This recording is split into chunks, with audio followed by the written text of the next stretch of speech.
Hi everyone, क्या हाल है, कैसे हैं आप सब। Welcome back to my channel. और आप सभी को पता है जैसे कि मैं अपनी मम्मी के घर हूँ और मैं आप सभी को दिखाने वाली हूँ मम्मी के घर का डेली रूटीन। और साथ ही साथ यहाँ की वाइब्स ही कुछ और है और ये डेली रूटीन बहुत ज़्यादा पीसफुल और फुल ऑफ लव होता है। तो चलिए आप लोगों के साथ मैं शेयर करती हूँ। मॉर्निंग का वेदर तो आप देख ही सकते हैं कितना ज़्यादा ख़राब है और आज ठंड भी बहुत ज़्यादा है। तो सुबह सुबह हमने किया है गर्म पानी और हम सभी कोई सुबह सुबह खाली पेट में गर्म पानी ही पीते हैं। एक हेल्दी लाइफ जीने के लिए हमें हर एक छोटी छोटी चीज़ का केयर करना पड़ता है और ख्याल रखना पड़ता है। सो गाइज़, मम्मी का मॉर्निंग रूटीन शुरू होता है एक कप चाय के साथ। मम्मी को चाय पीना बहुत पसंद है और ये उनका एक रिचुअल है। और मम्मी आ गई तो इतना ज़्यादा अच्छा लग रहा है ना, सच बताऊँ, माँ से ही मायका है, ये तो लोग सच ही बोलते हैं। और आपको पता है मम्मी का घर सिर्फ एक घर नहीं होता है, ये एक फीलिंग होती है। हर कोने में एक अलग ही वार्मथ और लव मिलता है हमें। मम्मी की प्रेजेंस से सब कुछ है और मम्मी घर में हो तो हर जगह प्यार और केयर ही होता है। तो आज मैंने ही मम्मी के लिए स्पेशल चाय बनाई क्योंकि मैं बहुत ज़्यादा खुश थी। तो चलिए अब हम यहाँ पे रूम पे आ जाते हैं और थोड़ा सा बेडिंग कर लेते हैं क्योंकि और सारे भी रूम हैं तो वो सारी मेरी सिस्टर्स सारा ठीक कर ली है, ऑर्गेनाइज़ कर ली है। तो एक रूम था तो मैं बोली कि चलो मैं कर देती हूँ क्योंकि ऐसे भी मायका में इतना ज़्यादा काम होता नहीं है, लेकिन मैं फिर भी देखती हूँ कि चलो कुछ काम है तो मैं मदद कर देती हूँ। बेड मेसी रहता है तो बिल्कुल अच्छा नहीं लगता है और मेरी बहन लोगों का ऑफिस का लेट हो रहा था, इसीलिए यहाँ पे देखिए झटपट से मैं इस रूम को एकदम अच्छे से क्लीन कर लिया। अब कितना ऑर्गेनाइज लग रहा है। तो यहाँ देखिए हमारा स्टार्ट हो गया है ब्रंच का प्रिपरेशन और हम सभी किचन में आ गए हैं और सब मिल करके ही खाना बना रहे हैं। कुछ मेरी सिस्टर बना रही है, कुछ मम्मी बना रही है और कुछ मैं बना रही हूँ। आज हमें किचन में भी इतना अच्छा लग रहा है ना, मैं क्या बताऊँ। क्योंकि जब मम्मी किचन में होती है तो घर का माहौल ही कुछ और होता है। उनका खाना सिर्फ एक मील नहीं, एक कंफर्ट होता है।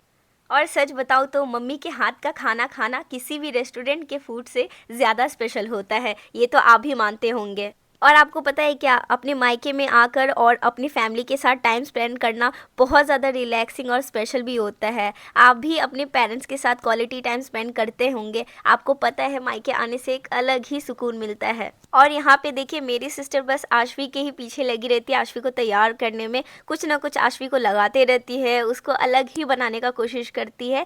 और देखिए यहाँ पे पूरा आईलाइनर, मतलब कि काजल से ही आईलाइनर भी लगा दी आशवी को। आज मैं गाइज आप लोगों के साथ एक बहुत ही अच्छा रेसिपी शेयर करने वाली हूँ जो कि मेरी सिस्टर बना रही है एंड ट्रस्ट में बहुत टेस्टी बनाती है। तो यहाँ पे देखिए पहले वो साग कटिंग कर रही है और ये जो नाइफ से साग कटिंग कर रही है ना, मुझे नाइफ बड़ा यूनिक लगा। तो ये है पालक साग और अगर आप लोग के पास पालक साग है तो आप ये रेसिपी ज़रूर ट्राई कर सकते हैं।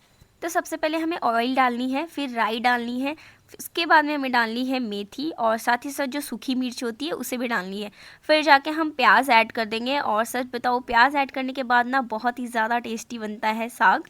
बहुत बार हम प्लेन साग बनाते हैं एंड इतना ज़्यादा भी अच्छा नहीं लगता है और बच्चे लोग भी नहीं खाते हैं। तो अगर आप इस तरीके से भी रेसिपी बनाएंगे तो आपके बच्चे लोग भी ज़रूर खाएंगे। तो अब हम ऐड करेंगे इसमें आलू और आलू को हम छोटे छोटे पीस में कट कर लेंगे। उसके बाद हम ऐड करेंगे पालक साग, यहाँ पे देखिए, और अच्छे से हम इसे चलाएंगे। और लहसुन अदरक मेरी सिस्टर थोड़ा रखना भूल गई थी तो ऊपर से फिर रखी, आप लोग फ़ौरन के टाइम में ही डालिएगा, अच्छा मतलब टेस्ट होता है। उसके बाद हम डालेंगे हल्दी नमक और फिर हम अच्छे से इसे चला लेंगे। जैसे कि आप सभी को पता ही है पालक में आयरन होता है जो बॉडी में रेड ब्लड सेल बनाने में मदद करता है। ये खून की कमी से बचाता है और एनर्जी लेवल को भी इम्प्रूव करता है। और एक यूनिक बात आपको पता है, पालक साग खाने से स्किन प्रॉब्लम एकदम कम होती है और स्किन एकदम नेचुरली ग्लोइंग भी होती है।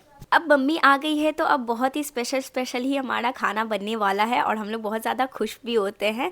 और आप लोगों को लग रहा होगा कि मैं क्यों बोल रही हूँ मम्मी आ गई, एक्चुअली मम्मी बिहार गई थी, शादी था इसीलिए। और जब मम्मी बिहार में थी तो मैं यहाँ सिलीगुड़ी में थी और मम्मी को बहुत ज़्यादा मिस कर रही थी एंड फाइनली अब मम्मी आ गई है तो मैं बहुत ज़्यादा खुश हूँ।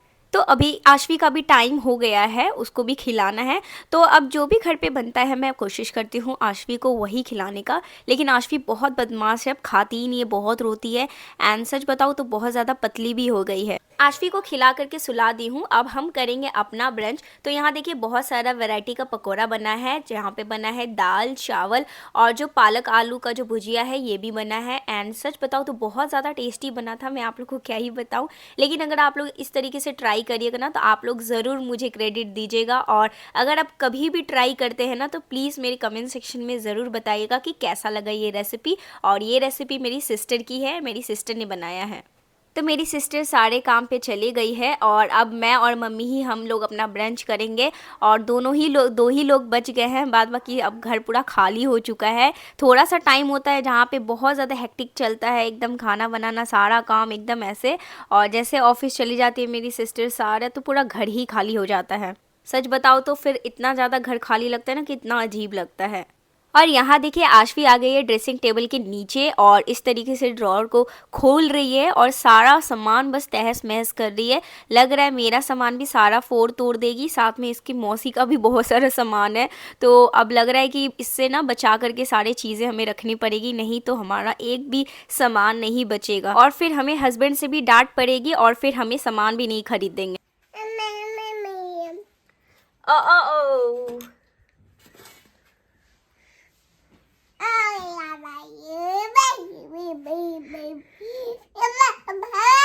तो आज मम्मी का तबीयत एकदम ठीक नहीं था, तो इसीलिए आप देख नहीं रहे होंगे कि मम्मी खिला रही है। आज मुझे ही खिलाना पड़ रहा है क्योंकि मम्मी अचानक से आई तो बहुत ज़्यादा तबीयत ख़राब हो गया। तो इसलिए मम्मी को मैं बोली कि रेस्ट ही करने, मैं ही खिलाती हूँ। और आशवी इतना परेशान करती है, आप देख ही सकते हैं एक जगह वो खा ही नहीं रही है, बस इधर से उधर भाग रही है और मुझे उसके आगे पीछे करना पड़ रहा है और फिर दौड़ दौड़ के उसे खिलाना पड़ रहा है। और लेकिन फिर भी नहीं खा रही है, बहुत ज़्यादा बदमाश हो गई है। और आप देख ही सकते हैं आशवी कितनी ज़्यादा पतली भी हो गई है। इसलिए बस मेरा कोशिश यही है कि आशवी को थोड़ा थोड़ा खिलाते रहूं, लेकिन आशवी मानती कहाँ है, उसको खाने का मन ही नहीं करता, पता नहीं क्यों। वो कुछ भी नहीं खाती, या फिर मैं फिंगर फूड भी दे दूँ जो उसके हाथ में पकड़ा दूँ तो वो खाएगी, लेकिन फिर मुँह से ना निकाल के फेंक देती है। और एक बात गाइज, अगर आप मेरी व्लॉग को पहली बार देख रहे हैं और अगर आपको मेरी व्लॉग अच्छी लगी तो प्लीज़ मेरे चैनल को सब्सक्राइब कर लीजिए और जुड़ जाइए मेरे प्यारे से यूट्यूब फैमिली में।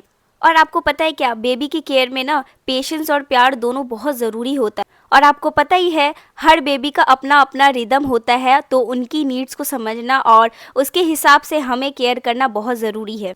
और यहाँ देखिए आशवी ना बार बार इस टेबल के नीचे आ जाती है और पता नहीं आशवी को क्या सुकून मिलता है यहाँ पे आके।